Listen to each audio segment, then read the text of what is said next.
لە ئاوارەییەوە بەهێزترین خولی جیهان.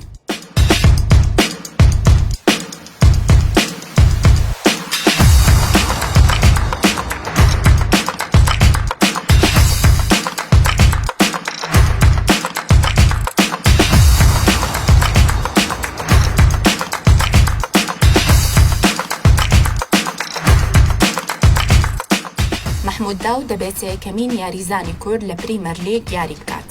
کوڕە کوردەکە لە ساڵی 1997 ئەو کات تەمەنی تەنیا 9 مانگ بوو، کاتێک لەگەڵ خانەوادەکەی لە ترسی ڕژێمی هەوکاتی سووریا ڕۆژئاوای کوردستان جێدەهێڵێت.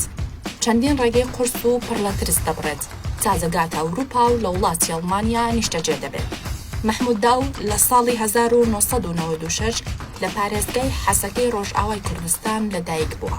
دوێگەشتنیان بە ئەڵمانیا لە شاری لانگلفیلد نیشتەجێ بوون. محمود لە منداڵیەوە شەیدای یاری تۆپی پێبووە، بەهرەمەندیەکەی سەرنجی بەشێک لە یانەکانی وڵاتە غەربیە ڕادەکێشێت. دوجار یانەی دۆسڵدرۆف دەبێتە یەکەمین وێستگەی ئەم یاریزانە و یانەکە دەستی بە ئەم بەهرەمەندە کوردە دەگات و دەبێتە یاریزانی تازە پێگەشتوانی یانەکە. کوڕاوارەکەی کوردستان لەو یانەیەدا دەدرەوشێتەوە.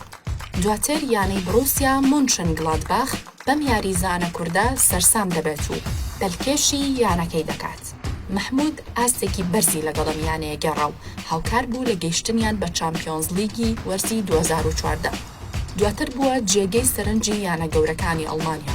تواناکانی ئەم بەهرەمەندە کووردە یانەی بروسیا دۆرتمۆندی ناچار کرد لە ساڵی 2017 ئەم یاریزانە بە بڕی 12 ملیۆن یۆرۆ بگوازێتەوە. محمود 6 ساڵی لەگەڵ بروسیا دۆرتمۆند بە ئاستێکی بەرز یاری کرد. لەو ماوەیەدا بەشداری 141 یاری کرد و 5 گۆڵ و 7 ئەسیستی تۆمار کرد. لە وەرزی ڕابردووش نزیک بوون ناسناوی خولی ئەڵمانیا ببەنەوە و خەونەکەیان بکەن بەڕاستی. بەڵام لە دوایین هەفتە نازناوەکەیان لەدەستدا. کوڕە کوردەکەی حەسەکە کۆستایی بە چارەنووسی لە بۆندەسلیگیا هێنا و بڕیاریدا تاقیکردنەوەیەکی نوێ لە کاروانی یاریکردنیدا ئەنجام بدات. ئەم هاوینە چەندین گرێبەستی لەبەردەستا بوو، بەڵام محمود بەهێزترین خولی جیهانی هەڵبژارد و ڕووی کردە پریمەر لیگ.